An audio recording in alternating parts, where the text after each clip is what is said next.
Assalamualaikum warahmatullahi wabarakatuh. Selamat datang semua. Selamat datang Puan Hanita.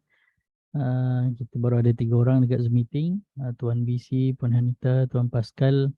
Apa khabar Tuan Pascal? Koroza dah naik kan? LJMS pun dah naik. Banyak yang kita dah discuss dah naik. Alright, so kita tunggu lagi rakan-rakan yang lain join. So sebelum tu kalau saya nak PM dululah siapa-siapa yang ada kat dalam grup tu. Jemput masuk. Terus kita tunggu lagi 2-3 minit baru kita start. Sepatutnya pukul 9.45. Kita start 9.45. Saya nak forward lagi. Kat mana lagi nak forward ni? Grup ni. Grup MR. Grup MR. MR selalu lupa nak forward kan. Alright. Dekat Facebook pun kita baru ada 3 orang.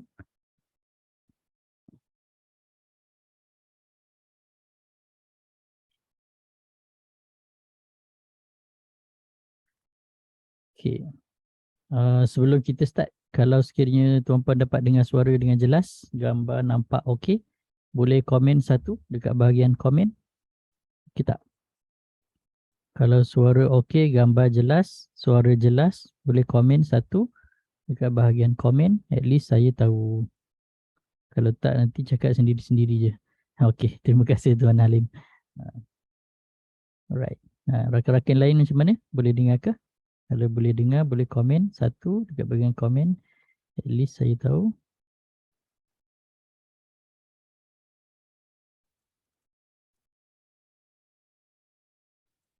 Alright. So kita ada lagi seminit. Terus kita start. Terima kasih Pak Yub. Pak Yub. Rakan-rakan dekat Facebook macam mana? Okey. Right, 9.45. So kita start Bismillahirrahmanirrahim. Alhamdulillahirabbil alamin wassalatu wassalamu ala asyrafil anbiya'i wal mursalin wa ala alihi washabbihi ajmain ba'd. Pertama sekali saya ucapkan tahniah, terima kasih kepada semua kerana dapat meluangkan masa pada hari ini. Saya start pukul 9.45 sebab takut sembahyang Isyak habis lambat kan. Tak, sebab Isyak pun sekarang pun 9.40 ke? Lebih kurang 9.40. Mana dah sebelum telefon. Sekejap, ambil telefon sekejap.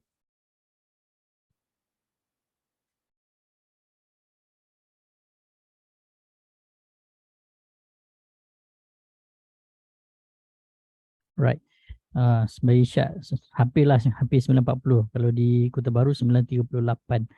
8.38. So agak lewat. So kalau kita start pukul 9.30 macam biasa, most probably kelang kabut sikit lah kan, especially kalau tuan-puan pergi solat berjemaah dekat masjid ke surau kan, kadang lambat sikit habis. So agak kelang kabut. So that's why betul, Yasin lagi kan. Makan apa, bihun lah apalah kan, mi kan, lepas tu kelang kabut sikit lah kan. So kita start lambat sikit. Right, so 9.45 saya ingat okey lah. Tak adalah nak rushing sangat. Okay, so InsyaAllah malam ni kita nak discuss berkenaan dengan counter-counter. Macam biasalah kita tengok counter-counter. Tapi sebelum itu saya nak go through dulu indeks FBM-KLCI. Kita tengok sedikit lah indeks FBM-KLCI. Kita tengok juga sectorial index. Tapi dalam masa yang sama, sekiranya tuan-puan ada apa-apa soalan, boleh terus tanyalah. Okay. So dalam masa yang sama juga saya nak sentuh sikit berkenaan dengan produk yang terbaru M+. Macam yang saya dah share sebelum ni kan. QRMI, quarterly review management apa dah, saya pun tak ingatlah nama penuh dia kan. Tapi QRMI ni dia adalah produk Islamic DT, maksudnya discretionary trading. So maksudnya orang tolong tradekan akaun kita. Yang orang yang tolong tradekan tu adalah pihak management pihak operation team lah, team DT M plus punya team DT yang tolong tradekan. Ada satu team lah dia punya analyst apa semua sekali lah, dia orang yang tolong tradekan. Right, tapi sebelum tu saya nak share screen dulu. Nak share screen dulu. Alright, tuan-puan nampak ke screen? Kalau boleh nampak screen, boleh komen 2 dekat bahagian komen. At least saya tahu. Okay tak? Boleh nampak screen tak?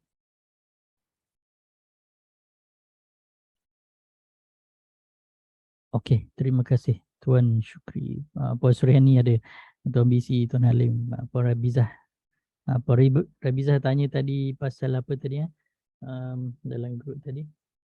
Pasal Puan Rabizah tanya pasal goal lah tu MPM. Nantilah ya. Kalau ada masa saya komen juga berkenaan dengan goal punya chart. Jadi kalau sempat. Nanti remind saya sebelum tamat kita discuss goal sikit lah. Right, so kita tengok sedikit apa yang berlaku hari ni dekat M+, apa yang berlaku dekat indeks lah, kita punya FBM KLCI. So hari ni agak menarik. So pagi tadi pun saya ada share jugalah berkenaan dengan indeks kan, kita punya indeks agak menarik. So almost semua, almost tapi bukan semualah ada 3 lah sektorial lain yang tak naik hari ni kan. Kita ada energy, construction dengan industrial product yang masih merah. Yang hijau kita ada property, teknologi memang menarik tadi, healthcare pun cantik, transportation agak malu-malu sikit lah, plantation pun agak okey. Tapi yang ketara kita nampak teknologi lah tadi kan. So kalau tuan-puan tekan M Plus punya platform ni, double click, terus boleh nampak apakah counter-counter yang membuat kenaikan, yang push sektor teknologi naik pada hari ini. Yang tadi itu kan sampai pukul 5 petang tadi. Kita boleh nampak MyEG, Unisem, UWC, Penta, MPI, DNO, DNEX, Inari, Vitrox dan Gritex. So kalau tengok macam contoh macam tadi DNEX naik tinggi. Sebelah petang tadi kan dia ada buat rebound sikit kan.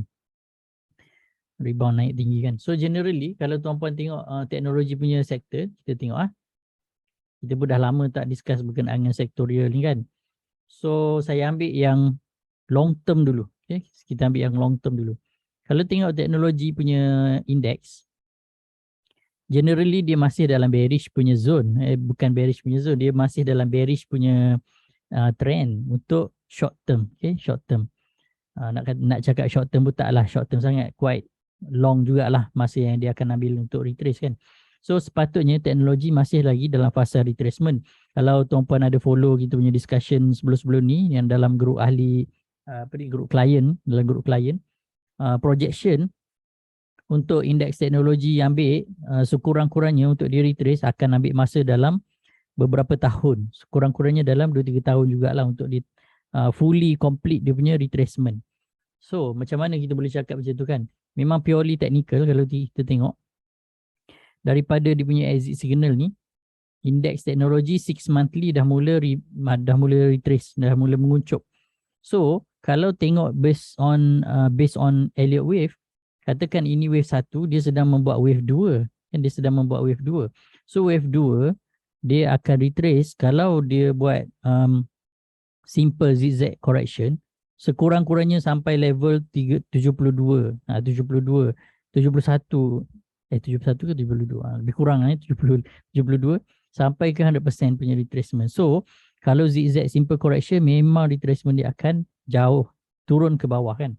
Tapi dalam fasa dia sedang retrace ni adalah rebound sikit kan. Yang rebound sikit itulah yang sedang berlaku sekarang kan. Okay, rebound sikit tu yang sedang berlaku sekarang. So personally kalau ikut saya punya opinion kan, dia punya retracement ni bukan yang bukan macam mana nak cakap, dia punya retracement ni memang normal, okay, memang normal retracement, dia kena habiskan wave 2. Tapi yang rebound sekarang ni bukanlah menunjukkan yang dia dah ubah balik trend nak jadi bullish trend yang besar balik, tak. Dia hanyalah temporary rebound sahaja sebelum disambung lagi, turun lagi. Okay, macam mana kita boleh cakap macam tu? Kalau tengok dekat sini, okay, kalau tengok dekat sini, Right? Nampak kan tuan-puan, nampak kan chart ni kan? Kalau tak nampak boleh bagi tahu. Kalau tak nampak boleh bagi tahu tak nampak. Kalau nampak okey je. Right. So, ini dia punya kalau ikut apa ni normal punya pergerakan dia macam ni lah. Dia macam ni lah. Kalau ikut wave yang kita dah buat ni, ini yang besar kan. Pergerakan besar dia. Sebelum ni, indeks teknologi dah tamat dia punya overbought punya area ni kat sebelah sini. Okay, daripada tahun 2021 ke 2022 ni, dia dah overbought. Dah overbought. Maksudnya macam mana nak cakap? Dah terlampau ramai pembeli sampai dah habis. Dah habis. Orang nak membeli tu habis dah. Over dah. Pendek kata kan. Macam tu So area sini dah terlampau ramai pembeli sampai dia dah habis. Dah tak ada pembeli. So apa yang berlaku sekarang, indeks teknologi, okay, 6 monthly chart, 3 monthly chart, okay, dah berlaku fasa retracement. Fasa retracement dia sedang menuju ke area oversold. Okay, area oversold. Macam itulah lebih kurang. Ni exaggerate sikit lah. So, berapa lama untuk dia tamat? Berapa lama untuk dia tamat? Kalau kita kira macam agak cincai-cincai lah. Kita buat contoh. Kita buat yang macam cincai-cincai punya wave. Lebih kurang macam ni lah. Itu cincai punya lah. So, sekurang-kurangnya akan ambil masa setahun atau 2 tahun lah untuk oversold tu tamat. Okay? Once oversold ni tamat, then baru dia akan rebound. So, yang kita expect wave besar ni, sini akan berada dalam fasa oversold. Sini baru start balik masuk overbought dan oversold balik sebab dia wave 2 zigzag. Macam tu. Itu based on Elliott wave dan based on kita punya oversold overbought indicator. Macam tu. So, walaupun dia sedang rebound sekarang, rebound ni bagi saya, personally, saya tak beranggapan yang dia dah memang nak tukar trend. Dia hanyalah temporary rebound dalam fasa retracement. Okay, temporary rebound dalam fasa retracement. Kalau tuan-puan tengok monthly chart, saya buang dulu dia punya lukisan Elliott wave tu kan. Kalau tuan-puan tengok dia punya monthly chart untuk teknologi sektor, sini saya screenshot lah, senang. Kalau screenshot ni senang kita nak contoh-contoh. Right. So sini dia punya fasa overbought sebelum ni, ke area sini, fasa overbought dia dah tamat. So dari sini dia dah mula membuat penurunan. So berapa lama untuk monthly chart ni tamat? Kalau kita kira macam singkat, dia lebih kurang macam ni lah. Lebih kurang macam ni sebelum dia naik kan. So most probably pun area-area dah nak hampir-hampir habis 2022, barulah dia akan mula ada rebound sikit. Tapi kalau ikut zigzag normal retracement, dia sepatutnya macam ni. Okay, sepatutnya macam ni. So saya beranggapan dia punya rebound ni bukan immediately macam tu. Dia sepatutnya dia akan sekurang-kurangnya buatlah double bottom lah dekat bahagian oversold ni macam ni. Sekali, 2 kali. Baru dia akan naik. Tu. Saya punya opinion lah. Sebab apa? Sini dah maksimum dah dia punya green zone ni. Dah memang habis dah. Maksimum dah. Green zone punya momentum. Bullish punya momentum dah habis. Okay? Apa yang boleh berlaku adalah bila dah habis green zone, dia akan masuk red zone. So red zone sekurang-kurangnya dia akan ada tiga kaki. 3 kaki. 1, 2, 3. Kalau kira wave tu dia akan ada macam ni lah, lebih kurang zigzag dia kan. So wave yang pertama drop yang ni. Okay, mungkin ni akan sambung lah. Mungkin kita kena betulkan sikit kot kat sini. Ni saya nak buang yang ni sebenarnya. Okay. Jadi sekurang-kurangnya macam ni. So dia akan naik sikit, then sambung turun balik. Sebab saya expect dia akan masuk zon merah. Kalau zon merah ni dia sekurang-kurangnya dia akan ada zigzag macam tu. So long story short, kesimpulannya adalah green zone dah tamat, green zone dah habis, momentum untuk bullish dah tamat. So apa yang berlaku sekarang adalah temporary rebound sahaja. Okay, temporary rebound sebelum dia teruskan penurunan sebab dia memang akan masuk red zone lah macam tu kan. Akan masuk red zone macam tu. So ini pun menunjukkan memang obviously kita nampak oversold. Apakah yang kita faham tentang oversold? Oversold adalah keadaan di mana seller ramai. terlampau ramai menyebabkan dah terlebih-lebih dah selling. Bila selling dah terlebih, harga memang susah nak naik lah. Kan tak ada buyer kan, tak ada buyer. Semua seller je. Kalau ada buyer pun sikit-sikit je. Seller apa ni lebih dominan. Seller lebih dominan. So apa yang boleh berlaku? Harga akan drop dengan lebih drop jauh ke bawah lagi lah. Itu secara logiknya. So kenapa dia ada rebound? Sebab normal zigzag punya pergerakan dia memang akan ada zigzag. Dia tak akan merah je sepanjang masa, tak lah. Dia kena ada naik sebelum turun lagi. Itu yang kita bagi sebagai zigzag normal price ataupun normal chart movement. Sebab chart memang bergerak dalam bentuk zigzag. Especially kalau tuan-puan tengok chart berdasarkan candlestick chart. Kalau tuan-puan tengok chart line chart, chart berdasarkan garisan, tak adalah nampak sangat zigzag dia, tapi still adalah zigzag dia ni, adalah sikit-sikit. Tapi kalau tengok berdasarkan candlestick, memang obviously nampak lah dia punya zigzag, pergerakan zigzag pada chart tu kan. Alright, so ini adalah fasa rebound untuk sektor teknologi. Tapi adakah rebound ini menjadi petanda yang dia akan terus naik atas macam tu? Taklah. Tak. Seperti mana yang kita dah tengok tadi, dia masih lagi dalam wave 2 correction. Cumanya ada sedikit rebound sahaja sebelum dia continue. So, pendek kata, peluang untuk short term tu ada. Cuma jangan excited sangat. Unless kalau tuan-puan memang kaji dia punya individual counter lah. Individual counter tu cerita lain. Ini adalah satu apa ni, big sector lah macam tu kan. Satu big sector macam tu. Right. So kalau tuan-puan tengok tadi, di next naik agak menarik kan. Di next naik agak menarik. So ada lagi count Inari. Inari kita ada MyEG. Tapi MyEG tak padu sangat lah. Coraza pun naik tinggi tadi. Coraza dalam sektor industrial product. Industrial product ada kat sini kan. Actually saya cuba nak masukkan sub-sektor sebab saya tengok ada saya punya klien. Dia ada dekat sini kat bawah ni sub-sektor. Tapi saya punya tak ada. Tuan-puan punya ada tak sub-sektor kalau cari dekat sini? Kalau insert new column ni. Insert new column. Tekan basic. Cari sub-sektor. Saya punya klien ada. Tadi. Saya guide dia kan macam mana nak setting kan. Dia tengok dia punya ada subsektor. So senang. Kalau macam just sektor yang besar macam ni, kita tak tahu dia punya sub dia tu dalam apa kan, dalam bidang apa. Kita cuma tahu dia punya major sector je kan. Right. So ATAIMS pun ada kenaikan tapi ATAIMS ni kalau saya memang masih strong bearish lah sebenarnya kan. So ada banyak lah counter yang melibatkan teknologi ada membuat kenaikan kan.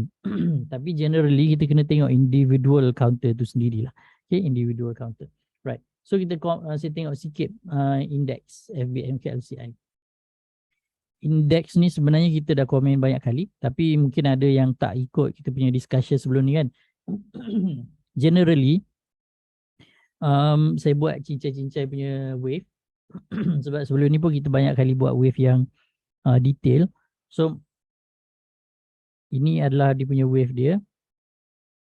Cuma 4 ni saya tak expect dia akan turun sampai situ. Saya expect dia sampai sini je lah. Sebab kalau horizontal correction dia biasanya dia tak pergi bawah sangat. Paling-paling pun dalam 50-60 Fibonacci retracement. So 0, 1, 2, 3, 4 dan 5 lah. Okay. Ini dia punya area horizontal correction. So ini adalah yearly chart index FBMKLCI. Kalau kita buat dia punya normal curve, okay, normal curve. Okay, kalau kita buat dia punya normal curve, ini dah exaggerate sangat. Okay, normal curve. Okay, sini dia punya area oversold yang sebelum ini. Ini dia punya area overbought yang sebelum ini.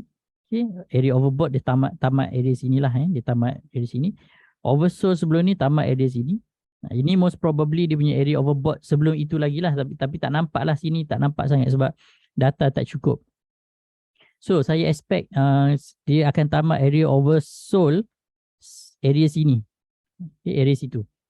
Okay. Mungkin atas sikit atau mungkin bawah sikit lah. Ada dua kemungkinan. Mungkin atas sikit, mungkin bawah sikit. So selepas tamat area oversold ni, then barulah ada probability untuk dia buat rebound. So jangkaannya, yang ni yang saya dah ulang-ulang ni. Projection je, tak semestinya betul kan. Kalau based on kita punya conteng ni lebih kurang,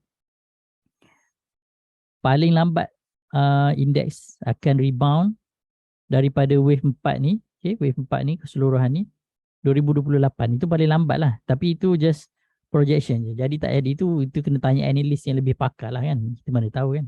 Right. Lagipun kita tak trade pun indeks ni. Tak ada pun orang beli indeks ni kan untuk jual beli kan. Alright. So tapi ada sebenarnya indeks ni sebenarnya boleh di trade. Boleh dijual beli kan. Tapi mungkin kita tak terlibat dengan kita lah. Satu mata indeks mudah 1,000 lebih. Okay. So ini hanya jangkaan. Betul tak betul tu cerita lain. Bila dah berlaku baru kita tahulah kan. Betul tak betul. Tapi generally kalau indeks rebound sekalipun, okay, katakan saya buang semua lukisan ni. Katakan indeks rebound sekalipun, generally dia masih dalam bearish zone. Sampai, most probably sampai area sini lah. Okay. Kalau kita buat punya zigzag itu, mungkin area sini lah. Sampai situ. Okay. Right, so kita tengok kecilkan sikit. Kalau tuan-puan tengok 6 monthly, okay, 6 monthly index FBM KLCI. Okay, saya screenshot dia. Screenshot. Alright, sini dia punya maximum bullish momentum index. Kalau nampak ni zone ni kan. Zone hijau, zone merah ni, indikator ni saya hanya bagi khas special untuk ahli group VIP saya sahaja. Alright. So kalau tuan-puan ada dalam grup ahli grup VIP client, adalah dapatlah indikator ni. So dapatlah tengok kan mana dia punya zone kan, hijau merah tu. Right. So sebelum ni memang indeks dah overbought. Okay, area sini dah overbought. So sekarang dia dalam fasa area oversold untuk 6 monthly. Soalannya adalah, apakah yang selalu berlaku dalam fasa oversold? Itu nanti tuan-puan jawab. Alright. So yang lain adalah, kalau kita tengok pada zone hijau ni, dia punya maksimum dia kat sini. Okay, dia punya maksimum zone ni. Ataupun boleh saya cakap momentum lah. Okay, momentum bullish dah tamat dekat sini. Yang maksimum optimum punya momentum bullish tamat dekat sini. So apa yang berlaku, dia dah lemau. Dia dah mula lemau dan mula menguncup. Nak masuk ke zone merah.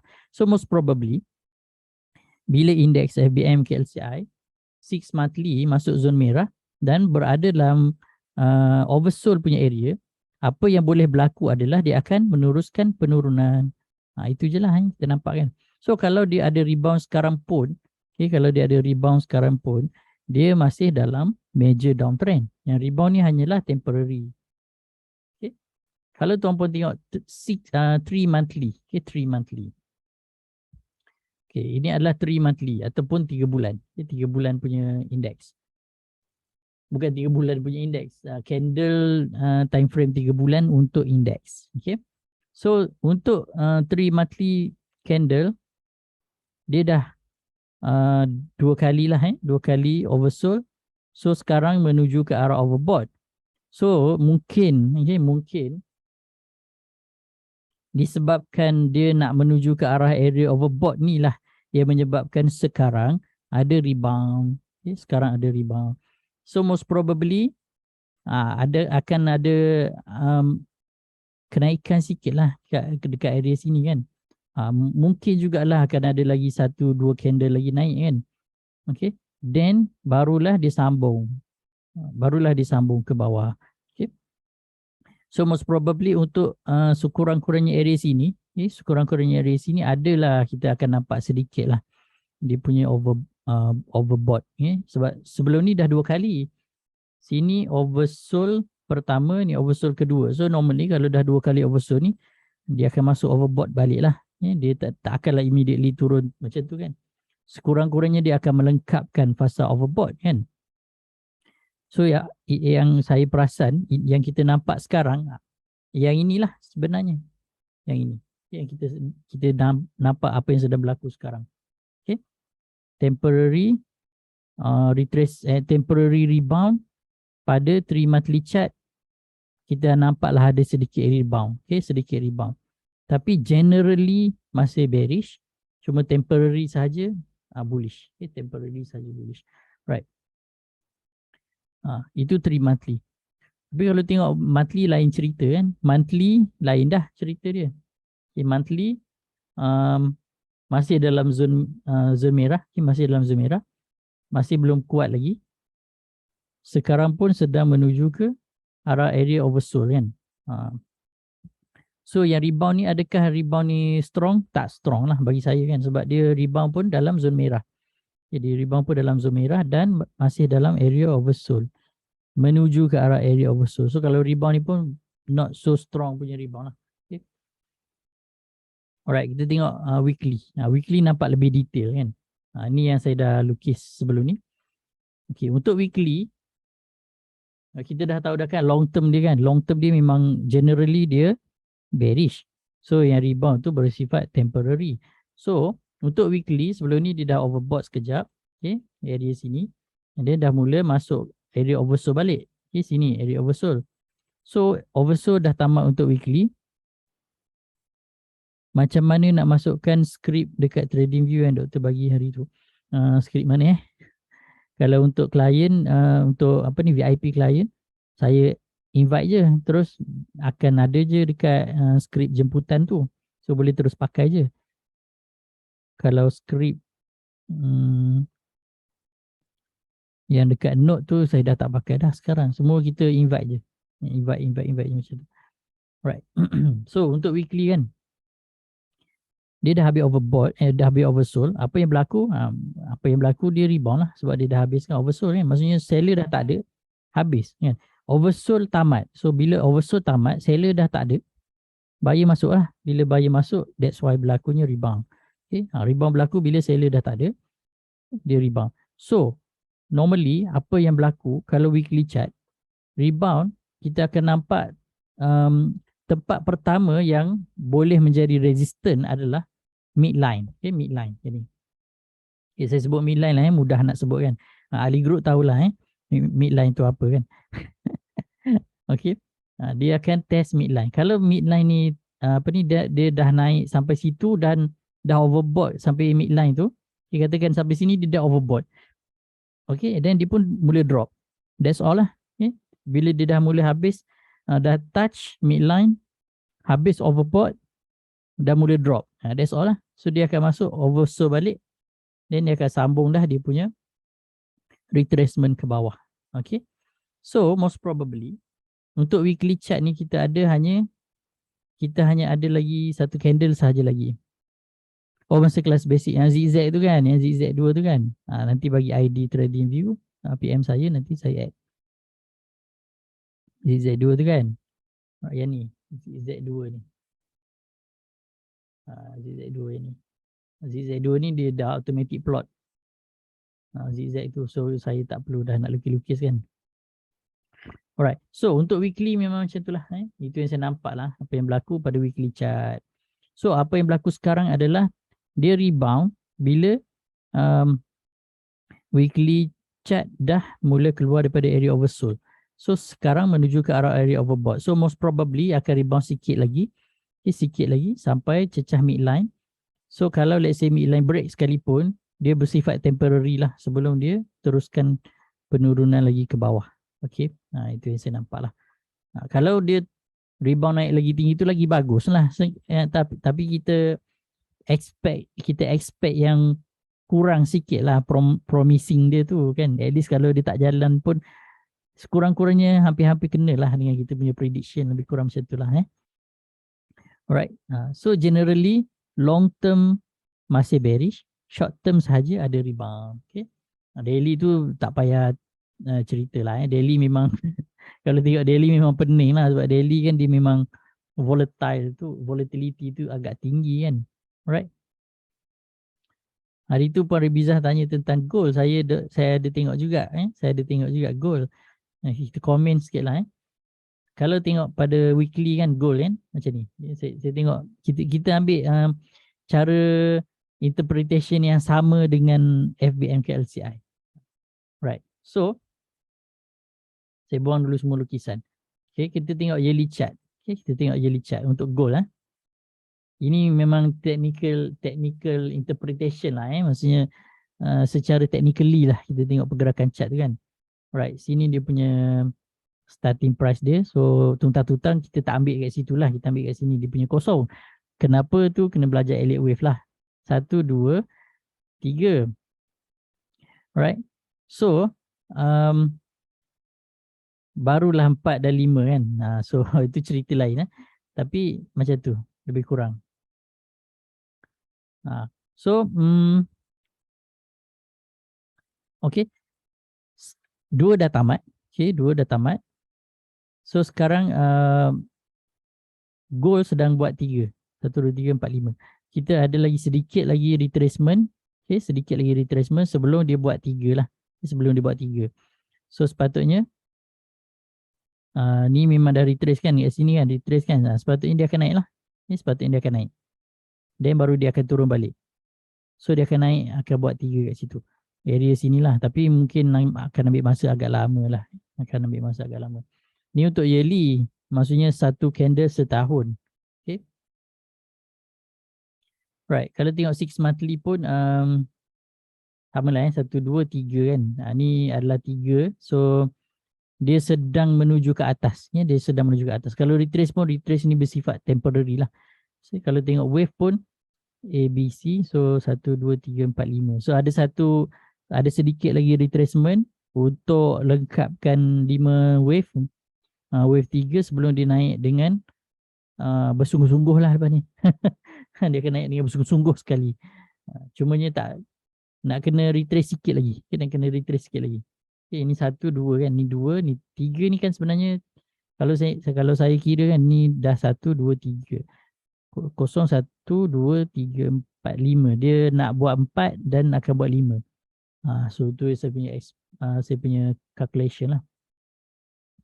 Right. So kalau siapa-siapa yang memang dah follow kita punya kelas Elliott Wave hari tu, saya memang dah tunjuk kan cara nak gunakan indikator yang 3SUTC ni.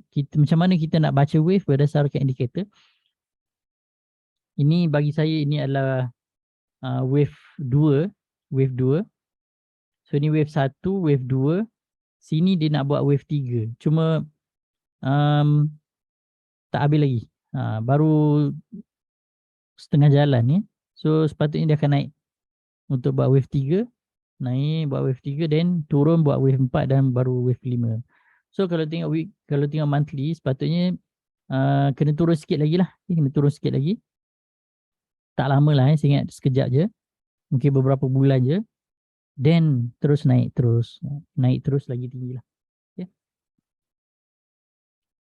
Kalau tengok weekly ni memang pening lah sebab kita compare dengan yang time frame besar kan. Ni wave 2.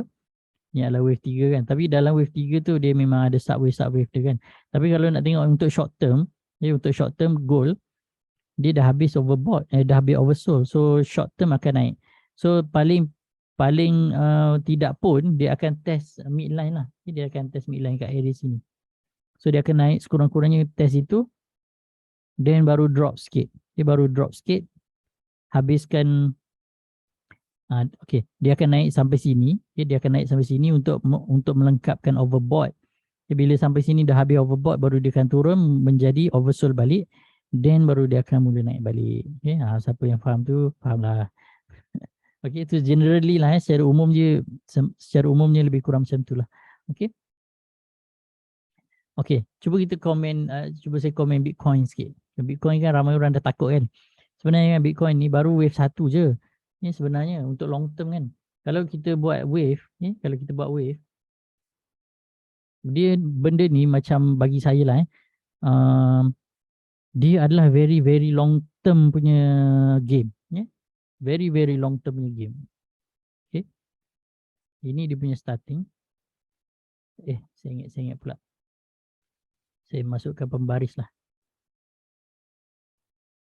Okay, kita masukkan dia punya support and resistance. Right. So, ini dia punya starting. Tapi satu ni bagi saya tak habis lagi. Sebab dia, Kalau 1 sepatutnya dia ada 3. Baru dia jadi 1 kan. Baru jadi 2 kan. So sepatutnya dia ada 1, 2, 3, 4 dan 5 kat situ. Baru jadi 2 dan baru jadi 3 untuk long term. Bagi saya kan, untuk Bitcoin, dia baru wave 1 dalam wave 1. Wave 1 dalam, bukan. Dia wave 2 dalam wave 1. Okay. Wave 2 dalam wave 1. Siapa yang faham, faham lah. Siapa yang dah belajar elite wave yang ikut kelas yang saya buat hari tu, insyaAllah boleh faham. Okay. Kalau kita besarkan sikit, 6 monthly ni wave 1. Ni nak jadi wave 2 kan. Right, ni 1, ni 2. A, B, C. Okay, so sikit je lagi. Nak habis kan. Alright, kalau ni 1, ni 2. 2 pun tak habis lagi, baru A, B. A, B, C. Dia sekarang sedang buat C kan, sedang buat C.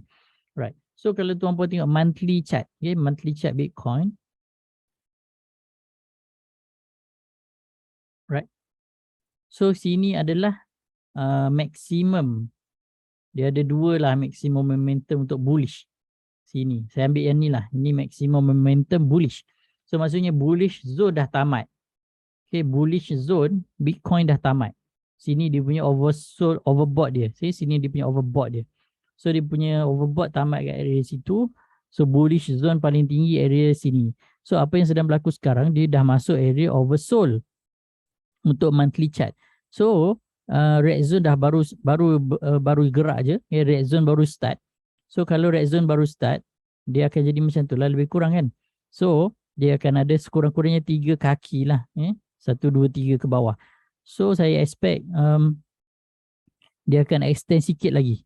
Most probably Bitcoin akan bearish fasa oversold kalau berdasarkan monthly chart sampai 2023 lah tamat. Sampai permulaan, sampai mungkin awal 2023. Okay, most probably lah berdasarkan conteng-conteng yang simple macam ni. Not so serious kajian lebih kurang. Okay. Ini kita panggil prediction lah. Tak semesti jadi kan. So oversold sampai 2023. Okay. Tuntang-tuntang. Dan barulah dia keluar daripada area oversold. Okay. So bila dah mula start naik ni, barulah kita akan nampak marubozu. Tapi lambat lagi lah. Okay, lambat lagi lah. So bila expected tamat, most probably 2023 lah. Most probably. Masa itulah baru kita akan nampak oversold dah tamat, barulah Bitcoin akan mula rebound. Okay. Tapi kalau tengok short term, sekarang dah mula rebound. Okay. Sekarang dah mula rebound untuk short term. So kalau short term ni rebound kan, sampai mana kan? Sampai mana dia boleh naik? Sekurang-kurangnya dia akan test midline. Okay. Sekurang-kurangnya dia akan test midline. Habis situ. Tu first resistance untuk Bitcoin. Okay. Lepas tu, lepas dah test midline ni, habis dah lah. Dia drop dah lah. Sebab generally dia masih bearish. So weekly ni dia tak kuat lah. Okay. Kita nampak ni kepala ni, badan dia ada ekor lagi kan. Dah jadi macam apa ni. Right, lebih kurang macam tu. Okay, so tu secara umumnya lah. Secara umumnya. So kalau kita tengok counter-counter yang aktif kan. Counter-counter aktif. Katakan kita tengok counter-counter yang ada dalam sektor teknologi. Okay, macam saya ambil satu-satu lah. Kita tengok. Kita ambil Greentech. Tengok Greentech.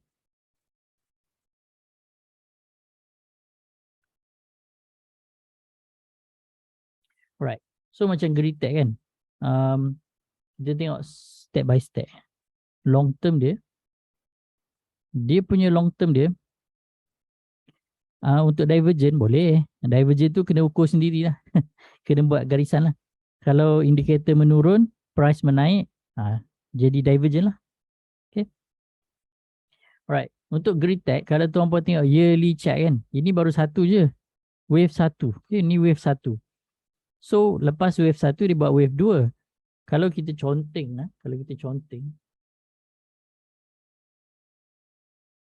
okay, wave 1, wave 2, wave 3, wave 4, wave 5. Itu secara normalnya macam tu lah pergerakan dia.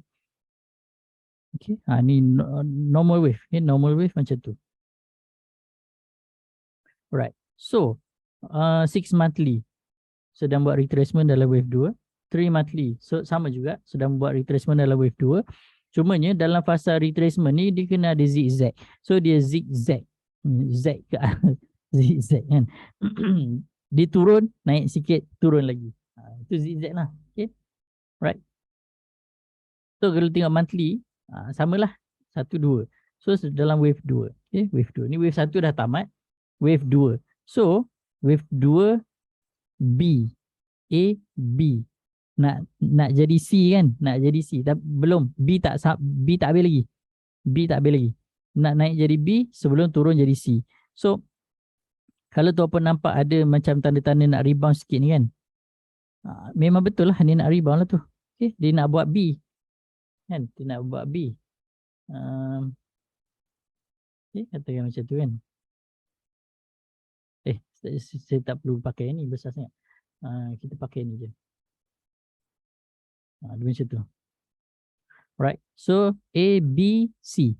Dia nak buat B. So sepatutnya indikator ni akan mengesahkan yang dia nak buat B. Dia nak buat B. B akan naik. So bila tuan-puan tengok weekly kan. Bila tuan-puan tengok weekly, dia dah meninggalkan area oversold. So sedang menuju ke arah area overbought. Dalam fasa overbought, apakah yang banyak berlaku? Kan tuan-puan jawab lah. So apa ni, sekurang-kurangnya price akan test midline dulu. Sekurang-kurangnya dia akan test midline. Break tak break tu cerita lain. Okay, sekurang-kurangnya dia akan test midline. Macam itulah. Lebih kurang. So lepas tu dia nak turun ke dia nak sambung naik itu cerita lain dah. Tapi untuk short term, short term sekurang-kurangnya dia akan test midline dulu. Then next resistance tu dah cerita lain dah. Okay. Tu untuk Greentech. Tengok Vitrox. Vitrox RM7 kan. Tuan-puan tak belilah. Kita tengok Inari je lah. Kita tengok Inari lah. Harga yang okey. Inari, saya simplify sikit, kita ambil weekly. Weekly sedang menuju ke arah area overbought dan dah hampir dengan midline. Hampir sangat dah dengan midline. So, kalau macam ni, kena berhati-hatilah. Sama ada dia dah, bila dia dah test midline, sama ada dia dah habis momentum ataupun momentum dia masih kuat, dia tembus. Itu cerita lain. Tapi untuk first step, dia akan test midline dulu. Tembus, baguslah. Tak tembus, sekurang-kurangnya dia test midline. Itu cerita lain. Tapi teorinya adalah dalam fasa overbought, kita akan nampak banyak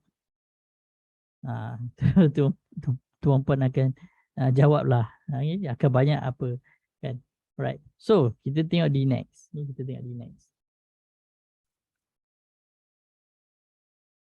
Okey, dalam masa yang sama, sekiranya tuan-puan ada soalan, boleh tanya lah. Tak semestinya counter-counter nak tanya apa-apa soalan je lah. Kita ada sampai pukul 10.40. Berhenti awal sikit lah. Lewat sangat nanti nak tidur lah. Okay, alright, macam di next. Dia dah habis oversold, sedang menuju ke area overbought. Tapi apa yang saya expect hari tu, ni saya punya expectation dia akan test midline. Dia dah break. Dia dah break midline. Ini di luar daripada expectation lah. Tapi, ada tapi juga kat sini kan. Ini kita tengok short term. Di next ni long term bearish tau. Chart dia long term bearish. So, personally saya tak suka lah. Kalau tengok yearly chart dia tak cantik. So, dia dah break midline. Tapi, nampak pada dia punya momentum ni, bukan momentum, dia punya indikator ni, baru je nak habis oversold. Nak kena hati-hati.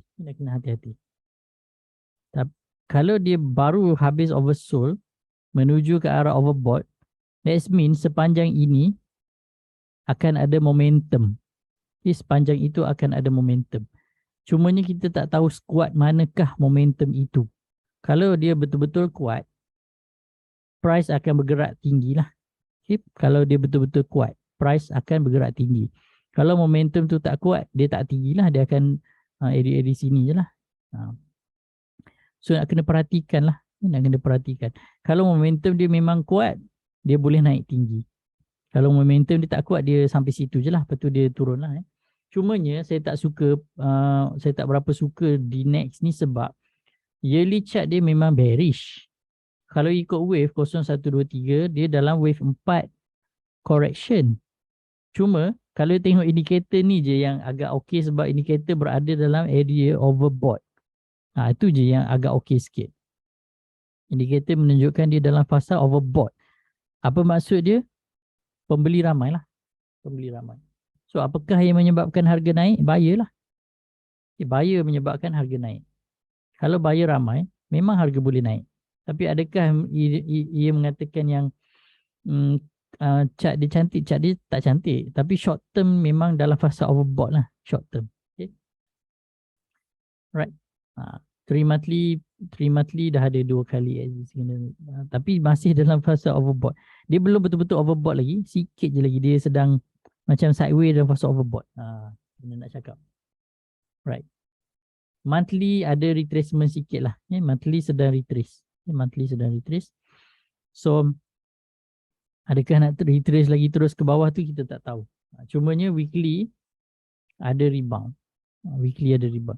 Kalau weekly rebound kuat, kita akan nampak monthly akan naik sikit lagi lah. Cumanya ini je yang saya tak berapa berkenan. Dia sedang menuju ke arah area oversold kat sini. Untuk monthly chart lah. Okay. Generally bearish. Short term masih dalam fasa bullish. Short term. Itu pun kalau berdasarkan weekly chart. Okay, weekly chart. Temporary bullish lah. Temporary. Risiko dia agak tinggi lah. Kalau macam ni risiko dia agak tinggi. Cumanya yang okeynya sebab dia dah keluar daripada oversold itu je. Daily chart baru habis bearish punya zone. Okay. Ini bearish punya zone baru habis. Masih lagi dalam fasa overbought. Momentum sedang menaik. Dan daily break midline. Kalau daily break midline ni quite good lah. Maksudnya momentum tu okey lah. Momentum tu okey. Okay. Kita tengok DNO. DNO pun agak mahal, RM4. Tapi chart dia okey. DNO ni kalau tuan-puan perasan, dia antara counter yang fundamentally quite good lah. Fundamentally dia quite good. Temporary pun ada momentum lah. Okay. Untuk weekly chart ni pun saya ingat sekurang-kurangnya dia akan test midline kat sini lah. Sekurang-kurangnya. Okay. Nampak momentum sedang menaik ni kan. So dia berada dalam fasa oversold. Silap. Dia berada dalam fasa overbought. Okay. Dalam fasa overbought. So fasa overbought ni baru start setelah sekian lama dia oversold. Tengok DNO ni daripada Mei 2021 dia oversold berdasarkan weekly chart.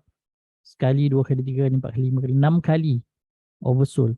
So most probably dia punya momentum ini bagi saya ingat kalau dah lama saya oversold ni agak kuat lah momentum dia kan untuk dia meneruskan kenaikan. Right. Daily chart dia pun okey, monthly chart ini kita dah buat wave dia. Dia masih dalam fasa bearish, cuma ada temporary rebound lah. Tapi kita tengok setakat short term je lah. Untuk weekly sepatutnya masih okey. Okay, kita tengok MPI. MPI RM32. Tak adalah. Tuan-puan tak beli dah kalau RM32. Saya pun tak beli. Tapi kalau ada duit banyak boleh je, tak ada masalah kan. Alright. Kalau tengok Penta kan, Penta masih dalam fasa overbought. Masih dalam fasa overbought dan dia dah test midline. So adakah dia hanya stop sampai situ je? Saya tak nampak lah. Saya tak nampak dia stop sampai situ je. Sebab tengok pada momentum dia masih kuat lagi. And then masih ada dia baru habis zone merah ni kan. Zone merah ni baru habis je. So dah cuba break midline. Saya berpendapat yang dia masih ada momentum lah untuk meneruskan kenaikan lagi. Okay. UWC. UWC kita dah discuss dalam grup klien hari tu. Tapi saya tengok balik lah. Generally kalau tengok UWC masih ada momentum lah. Masih ada momentum. So dah berada dalam fasa overbought. Belum habis lagi fasa overbought. Belum cecah dia punya midline. Ada possibility untuk dia meneruskan lagi kenaikan dia lah. Okay. Unisem pun harga pun agak okay. Okay, Unisem dah cecah midline. Dia dah cecah midline. Adakah dia nak break? Kita tak tahu lagi. Tapi adakah masih ada momentum untuk dia naik? Masih ada. Sebab sini baru je start overbought. Belum habis lagi. Baru start je kan? Baru start. That's mean momentum tu masih kuat lagi lah. Possibility untuk dia break midline dan meneruskan kenaikan tu memang masih ada lagi lah. Okay. Kita tengok MyEG pula. Right. MyEG ni sakit sikit lah. Ini dia punya zigzag di ke bawah. So MyEG ni dalam banyak-banyak tu MyEG lah yang tak perform sangat. MyEG lah. Okay. Weekly dia tak power lagi. Monthly dia pun masih dalam fasa retracement. Masih dalam fasa oversold. Baru nak masuk zon merah. Weekly memang obviously zon merah lah. So masih dalam fasa oversold. Daily je lah kalau nak nampak macam ada rebound sikit. Tapi kalau kita tengok weekly tu tak ada lah. Tak kuat lah untuk dia meneruskan momentum tu. Dia tak kuat. So normally kita tengok weekly tu untuk check dia punya momentum lah. Okay. Alright. Puan Suryani tanya GOB kan. GOB. Tengok GOB. Okay. GOB saya ingat tadi saya komen dah dalam group. Dalam sharing counter tadi. GOB. Ke saya komen kat mana? Ni. Okay. GOB masih okay. Dia punya momentum masih okay lagi. Baru je masuk green zone. Ini kepala dia ada badan dia nak. Kalau ikut normal shape untuk green zone dia memang kepala, badan dan ekor dia kan. Kepala, badan, ekor. Sama je dengan red zone. Dia ada kepala dia, ada badan dia, ada ekor dia kan. Sama je. Okay. Cuma ini adalah green zone punya shape. So nampak dia nak pergi ke area overbought area sini. So sekurang-kurangnya saya ingat dia akan test resistance yang ada kat area sini. Okay. Sekurang-kurangnya lah. Okay. Kalau tengok pada weekly lah. Right. So Genitech bagi saya long term dia cantik. Okay. Kalau tuan-puan masukkan channel, sepatutnya dia dah break dah. Kalau masukkan channel memang sepatutnya dah break dah. Macam ni kan. Long term dia cantik. Even kalau tengok weekly pun, sini oversold kan, dah tamat. Dia dah mula masuk ke dalam area overbought. Adakah masih ada momentum? Bagi saya ada momentum. Dia pun dah keluar daripada area zon merah ni. Dah break channel dah pun. So most probably dia ada momentum yang kuat untuk dia meneruskan kenaikan lah. Itu saya punya pendapat lah. Tapi generally dia follow lah kita punya kajian. Normally lah. Kan. Alright. So kalau tuan-puan ada soalan sebelum kita bersurai, ada lagi 2-3 minit je lagi nak bersurai. Aku nak tanya sikit-sikit lah. Cuma saya nak tanya. Kalau tuan-puan ada modal dalam 30,000, okay, kalau tuan-puan ada modal dalam lebih kurang 30,000, tuan-puan rasa mana lagi proper? Tuan-puan nak gunakan modal tersebut untuk trade sendiri ataupun tuan-puan nak supaya pihak M+ yang tolong tradekan duit tuan-puan? Tuan-puan pilih yang mana? Siapa nak pihak M+ tradekan tekan 1, siapa nak trade sendiri tekan 2. Kalau tuan-puan ada modal 30,000.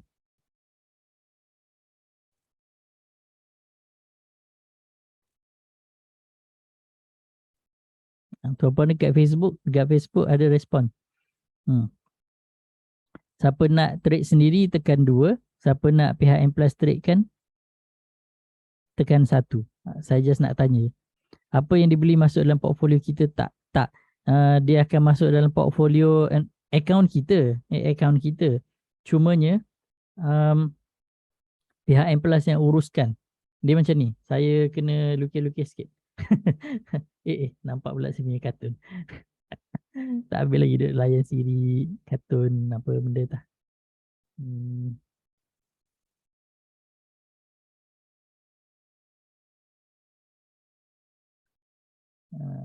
Mana contoh conteng, saya suka buka contoh conteng ni.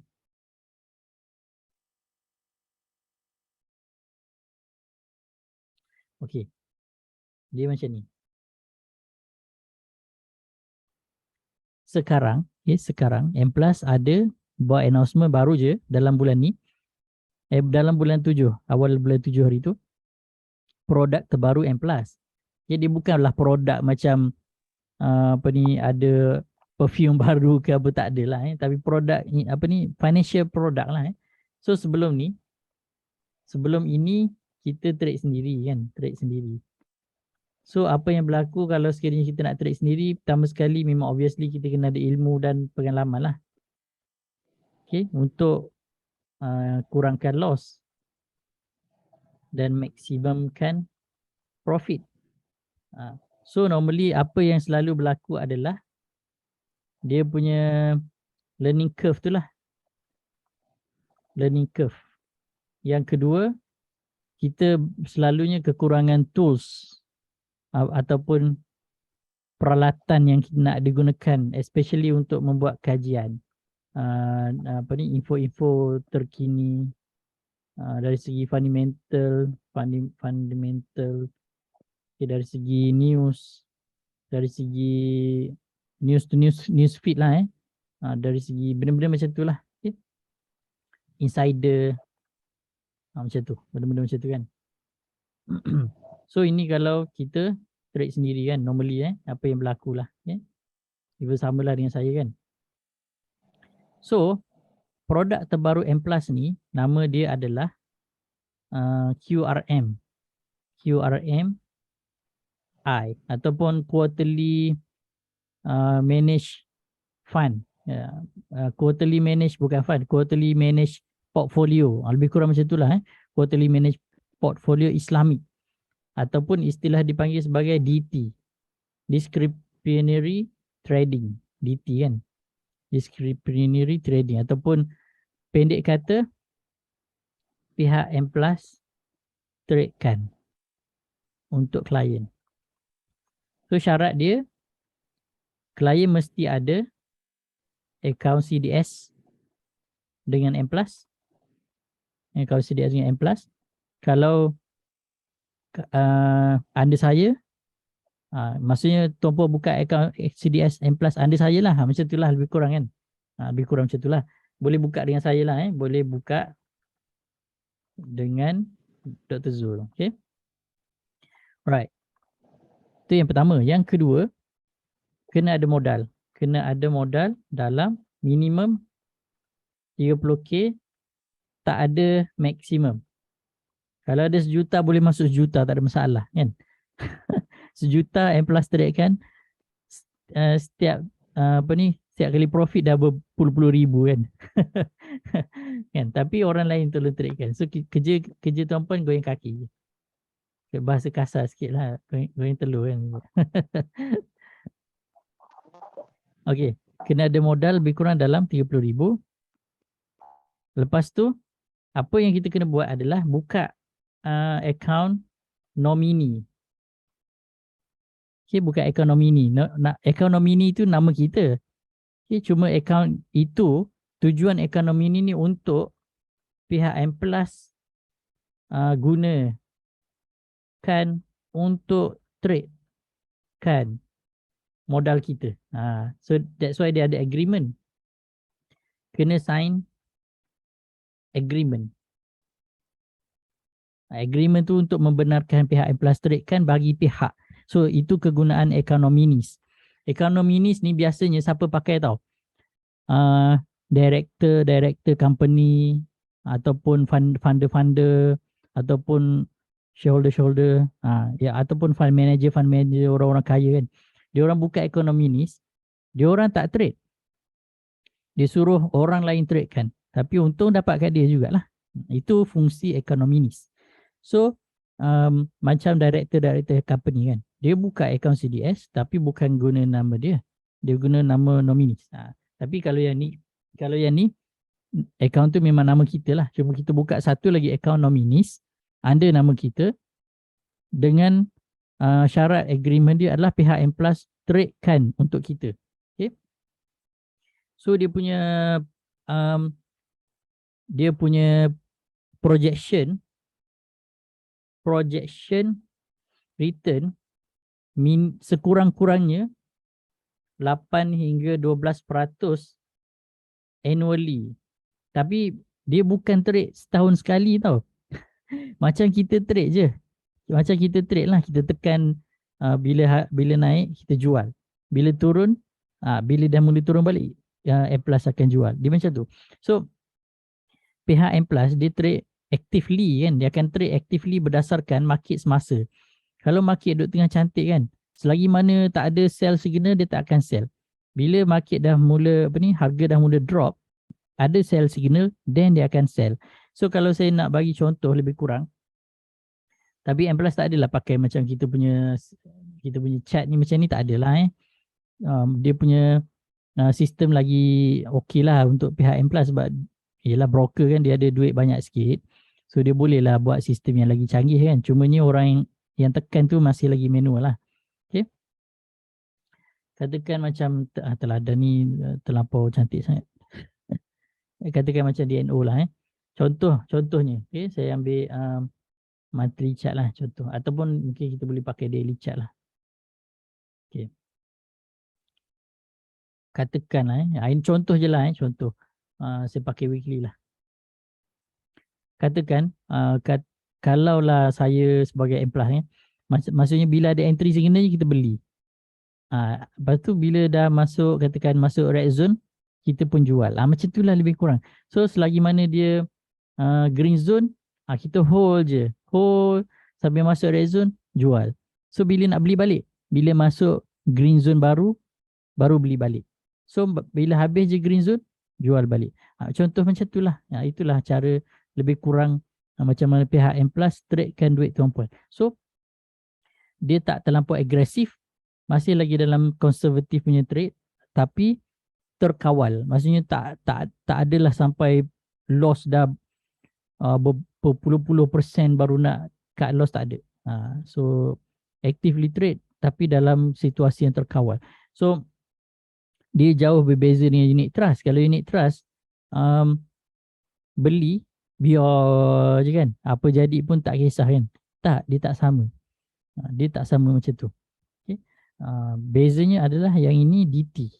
DT ni maksudnya pihak M+ memang actively monitor dan trade. So sebulan sekali akan keluar report, tapi every time jual beli tu kan, dia ada contract note. Sama dengan kita trade sendirilah, ada contract note. Kita boleh tengok counter apa masuk, beli berapa, and then bila jual, berapa jual, counter apa jual, berapa profit. Kalau ada loss pun dia akan notekan kat dalam tu. Tapi untuk loss, pihak M+ akan make sure loss tu very minimum, yang tidak akan sampai makan profit-profit yang dah ada lah sebelum ni. Okay. Especially dalam market sekarang ni kan, kena berhati-hatilah sebab market masih lagi bearish. Right. So tu beza dia. So kalau kita nak trade sendiri, obviously kadang-kadang masa tak cukup kan. Masa tak cukup. Tapi yang paling penting sekali dari segi ilmu dan pengalaman lah. Kadang-kadang dah belajar banyak pun masih lagi pening-pening kan. Even macam saya pun dah belajar banyak pun kadang trade ada juga loss kan. Tapi M+ punya trade pun ada juga loss. Cuma dia akan dia akan pastikan kalau loss, bila cut loss masih lagi tak akan makan profit yang dah dapat sebelum ini. Macam tu. So dalam 30,000 modal tu, dia tak akan gunakan semua sekaligus. Dia akan pilih counter-counter yang ada volatility, maksudnya ada liquidity lah, maksudnya masih ada boleh untuk dijual beli liquid. Liquid ni maksudnya masih volatile. Bukan counter-counter penny, bukan counter-counter gorengan, counter yang ada growth dari segi financial report, dari segi profit. Dari segi profit ada growth, and then counter yang fundamentally strong lah, fundamentally strong. Antaranya contoh yang saya nampak yang masa pihak Implus membuat perbentangan hari tu, macam Dufu, macam JHM, Telework, apa lagi Franken, saya tak ingat lah, tapi ada beberapa. Tapi sekali imbas saya tengok memang kebanyakan ni counter-counter yang memang fundamentally good. Telework pun memang cantik sangat chart dia. Macam tu lah lebih kurang kan. Alright, so macam tu lah. Kelebihannya adalah bagi pihak broker, mereka ada tools yang lengkap. Ada Bloomberg, dari segi data-data apa semua sekali tu, benda-benda tu memang obviously memang tak mampulah untuk kita subscribe yang benda-benda memang mahal tu kan. Yang even nak subscribe TradingView tu pun dah berkira-kira kan. Baru 1,000 lebih je setahun. M Plus punya lagi dahsyat lah. Itu je lah. Itu je lah. And then memang cuma ada masa lah. 30,000 tu. Saya tulis kat sini apakah keperluan keperluan untuk bermula kan. So first tuan-puan mesti ada account CDS M Plus yang cash upfront, cash upfront, bukan collateral lah. Bukan collateral. Kalau collateral tak boleh. Kena buka cash upfront. Okay. Yang kedua, kena buka account nominee. Nanti kalau nak buka boleh contact saya lah personally, kita go through dulu. Sebab setiap kali tuan-puan nak buka account ni, nominee dan sign agreement tu kita kena jumpa. Kalau tak ada boleh jumpa personally, kita Zoom meeting je. Macam tu. So saya boleh go through dengan tuan-puan lah, dia punya borang tu kan, satu-satu lah supaya tak silap lah. Okay. And then kena sign agreement untuk trade lah. Okay. Kalau boleh Zoom meeting lah. Kalau jauh. Kalau dekat boleh jumpa personally. Kalau dekat Kota Baru boleh jumpa saya direct. Kita kopi-kopi kat mana-mana kan. Minum-minum. Alright. So modal minimum 30k. Minimum 30k. And then pengeluaran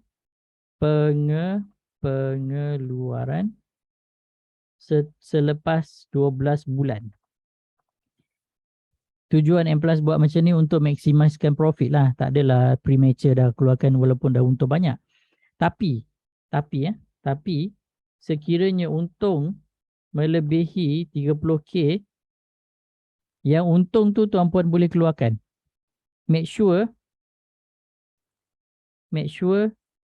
30k tu tak kurang lah. Dia tak berkurang. Kalau untung atas daripada 30k tu tak ada masalah, boleh keluarkan modal. Bukan, untung tu. Make sure 30k tu je yang tak boleh kacau. Itu je. Itu syarat dia. Kalau nak keluarkan yang 30k tu selepas tahun lah. Kalau kurang daripada setahun nak keluarkan 30k tu semua sekali, dia ada early withdrawal fee. Maksudnya nak kira macam denda pun lebih kurang lah. Dia panggil early withdrawal fee 2,000. Agak mahal lah. So sebab tu saya tak, pihak M Plus tak menggalakkan keluarkan awal, sebab nanti portfolio tu jadi tak cantik. Sebab tak cukup dia nak masa untuk dia trade. Dah keluarkan awal. Tapi kalau apa-apa yang lebih daripada 30k untuk keluarkan tak ada masalah. Katakan tuan-puan masukkan 50k kan.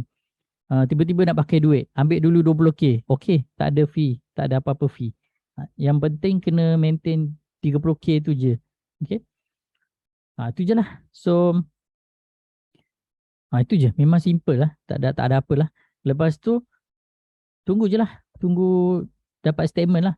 Macam ada klien tanya hari tu, katakan anak dia umur 18 tahun ke atas kan, dia nak bukakan account, dia ada modal, dia nak supaya account tu atas nama anak dia untuk masa depan anak dia lah, kata kan. Buka je lah, anak dia 18 tahun ke atas, bukakan account CDS, account nomini, sign agreement, masukkan duit 30,000 tu, biar je lah pihak M+ trade kan. Mungkin dalam 10-20 tahun, bila anak dia dah nak kahwin, ambil duit tu kahwin lah. Mungkin 30K masa tu dah jadi 100K ke kan. Macam tu lah kan, kahwin kat apa grand ke apa. Wallahualam lah kan. Alright. So macam tu lah, itulah ceritanya. So kalau sekiranya tuan-puan ada soalan, kau nak tanya sebelum kita bersurai, sepatutnya dah habis dah ni. Saya 10.45 tadi sepatutnya kita dah stop dah. Tuan-puan ada soalan tak nak tanya berkenaan dengan yang produk QRMI ni, yang terbaru ni. Okey kan? Bagi saya pun memang okey sangat-sangat. Saya pun memang tunggu duit je ni nak masuk kan ni. Nak keluar mana-mana counter-counter yang tak berapa perform, keluarkan, masuk dalam ni. Sebab yang ni memang boleh consider sebagai kita punya passive income lah. Sebab orang yang kerjakan untuk kita. So boleh lah jadi macam Warren Buffett kan. Warren Buffett cakap, kalau kita tak jumpa satu apa-apa lah, satu benda yang menyebabkan masa kita tidur pun duit berjalan, kita terpaksa bekerja seumur hidup. Inilah salah satunya kan. Bagi saya consider passive lah, passive. Masuk duit, orang yang kerjakan, ada fee lah. Fee tu memang biasa lah. RM30 sebulan dia charge. Lepas tu untuk trade tu, sekali trade RM3. Lebih kurang. Lagi murah daripada kita trade sendiri. Kita trade sendiri, sekali trade beli RM8, jual RM8. Kalau yang DT ni, sekali beli RM3, sekali jual RM3. Lagi murah daripada kita trade sendiri. Sebab pihak M+ yang trade kan. 30K tu dia akan gunakan untuk beli beberapa counter yang berpotensi. Dia bukan satu counter je. Maksudnya katakan 30K, pihak M+ akan tengok counter mana yang berpotensi, dia beli. Lepas tu ada lagi duit lain, tapi bukan semua 30K tu satu counter. Mungkin dia akan ambil dalam 5,000 ke satu counter. Lepas tu lagi another 5,000 beli lagi satu counter. So sekurang-kurangnya dalam minimum ikut yang apa yang pihak M+ bentangkan hari tu, sekurang-kurangnya dari dalam 30K tu dia akan gunakan untuk beli 4 hingga 10 counter. Tapi macam 10 tu bagi saya memang banyak sangat lah. Tapi sekurang-kurangnya 4 counter yang berpotensi. So dia akan tengoklah, keluar masuk lah. Kalau counter tu memang dah sampai maksimum level dia yang dah ada exit signal, pihak M+ akan jualkan counter tu, dia akan cari counter lain pula. So macam tu lah, dia akan ulang dan ulang dan ulang. Dia bukan dia trade satu-satu, tapi chart dia akan nampak macam ETF lah. Tapi bukan trade gabungan counter-counter, tak. Dia macam ni. Contoh saya lukis contoh. Katakan kita ada modal 30K kan. Okay, 30K. So dalam 30K ni katakan M+ beli 4 counter. Katakan 4 counter. Katakan Dufu, GHM, Inari dengan Genitech katakan. So dah bagi 4 kan. So katakan Dufu dah naik, dah sampai punya exit signal, dia jual lah. Okay, dia jual. Ini pun sama. Katakan dah sampai exit signal, dia jual. Ini pun sama. So bila dah jual, dia tunggulah. Kalau yang ini belum ada buy signal, dia akan masuk counter lain. Kalau belum ada buy signal yang ni lah, maksudnya nak dia mula drop ni kan. Mula drop sebelum belum ada buy signal. Tak masuk balik dia akan beli counter lain pula. Katakan masuk pula MyEG ke, masuk pula apa ni Greetek ke, masuk pula counter apa ni Dialog ke, masuk pula Telework ke, tunggu. Tapi asalkan ada buy signal. Bila ada buy signal, dia orang akan beli. Bila ada sell signal je, dia orang akan jual. So dia akan ulang dan ulang, ulang dan ulang dan ulang. So dalam satu-satu masa mungkin akan ada 4 counter, kadang-kadang ada 5 counter, kadang-kadang ada 6 counter, kadang-kadang ada kurang daripada itu, macam tu. And then semua ni dia bukan gabungkan lah, dia memang individual counter, tapi performance dia ni mungkin kita boleh nampak macam dia macam katakan ni Dufu, okay. Lepas tu ini adalah JHM, ini adalah Inari, so ini adalah Greetek. So yang performance ni memang dia akan gabungkan jadi satu line lah, gabungkan jadi satu line. Contoh macam line macam tu. Lebih kurang. So dari segi performance memang kita akan nampak satu line. Tapi individual counter ni satu-satu. Satu-satu. Macam tu. So dia tak sama macam unit trust. Tak sama macam ETF. ETF dia dah gabungkan siap-siap. And then satu je. Kita trade yang tu je. Tak. Dia lain. Dia lebih macam kita trade lah. Macam kita trade. Cuma duit tu je lah kita bagi pihak M Plus yang trade kan. So saya lebih percayalah sebab ini broker yang trade kan, bukan individual kan, bukan mana-mana scammer entah mana-mana traders yang naik Ferrari, Lamborghini, iklan forex, iklan dekat Facebook mana entah tolong trade kan, tak. Ini adalah syarikat broker which is legally dan mendapat lesen dengan bursa. So anything happen kita boleh terus direct kepada bursa lah. Itu yang bagus dia. Jadi ada that's why kena sign agreement kan, ada agreement. Dia sah lah, sah dari segi bursa, disahkan oleh bursa. Right. Risiko tu hanyalah volatility pasaran sahaja sebagai risiko dia. And then time to time boleh monitor lah performance yang M Plus tradekan duit kita tu. Apa-apa hal boleh tanyalah pihak M Plus apa jadi kan. Tapi janganlah nak call je manja kan. Macam mana dia orang nak trade kan. Alright, so ada soalan lagi tak? Tuan-puan dekat Facebook ada soalan tak?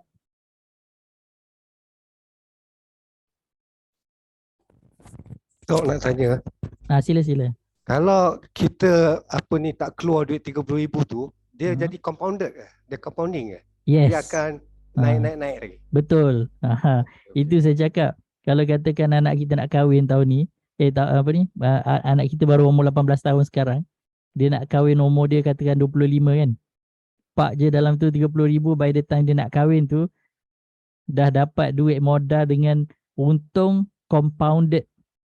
Mungkin masa tu dah berapa puluh ribu, entah dah banyak puluh ribu dah lah. By the time dia nak kahwin tu dah ada modal yang mencukupi. Macam tu lah contoh. Tapi memang compounded. Dengan modal, selagi mana kita tak keluarkan untung tu akan masuk balik dalam modal, akan jadi modal baru. Kalau sekiranya counter tersebut bagi dividen, katakan macam mana-mana syarikat lah mana-mana syarikat macam MyEG ada bagi dividen saya tak ingat. Katakanlah mana-mana syarikat je, katakan ini ke mungkin ini mana warna hitam ni, mungkin ni ke bagi dividen kan. Dividen tu dia tak masuk terus dalam kita punya bank account sebab account yang kita buka ni adalah account nomini. Dividen tu akan masuk balik dalam modal kita. Dividen tu masuk balik dalam modal kita. Kalau yang untung ni pun masuk balik dalam modal kita. So, every time untung, dia akan masuk balik dalam modal. Every time dapat dividen, masuk balik dalam modal. So, modal ni automatic akan bertambah. So, dia akan trade based on modal yang bertambah tu. So, dia akan compounding. Lagi cepat lah. From time to time. So, modal akan lebih cepat bertambah. Dengan untung dan dengan dividen. Tapi ada kadang-kadang rugi apa semua tu, pihak M Plus akan cuba make sure rugi tu minimum terus. Dia stop dah. Sebelum makan untung tu dia dah stop. Macam tu. Tu yang kelebihan yang pihak DT lah. Sebab dia orang memang everyday punya kerja kan. Macam tu. Tapi basically memang compounded, dia akan jadi compounding lah. Lebih besar lagi. Itu yang menariknya lah. Alright, so last ke ada lagi 1-2 soalan kalau nak tanya. Minimum 30k, maksimum tak ada. Maksimum kalau tuan-puan ada 1 juta pun boleh. Bagi je pihak M Plus tolong trade kan.